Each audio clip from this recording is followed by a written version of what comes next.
अस्सलाम वालेकुम। मैं हूँ सादिया उबैद खान, सादिया टॉक से। आज हमारे साथ नसीर मेमन साहब है, किसी तारुफ के मोहताज नहीं है। अर्बन रूरल दोनों जगह पर झंडे गाड़ रहे हैं। जी नसीर साहब, नाइस मीटिंग यू। बहुत शुक्रिया। मेरा नाम नसीर मेमन है और आपने मेहरबानी की मेरी बातचीत के लिए। कल्चर तो बहुत ही वसी है, ज़िंदगी का कोई शोबा नहीं जो कल्चर से मुबर्रा हो। जो हम बातचीत करते हैं, जो लिबास हम ओढ़ते हैं, जो ज़बानें हम बोलते हैं, जिस धरती का अनाज खाते हैं, जिन दरियाओं का पानी पीते हैं, जिस मौसमी से लुत्फ़अंदोज़ होते हैं, ये सब का सब कल्चर है, ये सब की सब हमारी खूबसूरत सकाफ़तें हैं।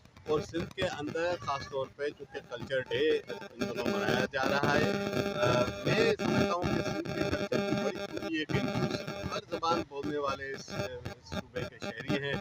सिंध में पंजाबी ऐसी खूबसूरत सिंधी बोलते हैं, मुझसे अच्छी बोलने लगते हैं। कई उर्दू बोलने वाले दोस्त जो हैदराबाद, टंडोरिया और मीरपुर खासतौर खैरपुर और कराची के कई इलाकों में वो इतनी खूबसूरत सिंधी बोलते हैं। मैं बड़े फ़ख्र से गालिब और मीर को जब पढ़ता हूँ और फैज़ अमन फैज़ को, तो मुझे खूबसूरत लगता है कि उर्दू मेरे कल्चर का हिस्सा है। इसी तरह सिंध में बलोची है, इस तरह सिंध में पश्तो बोलने वाले हैं।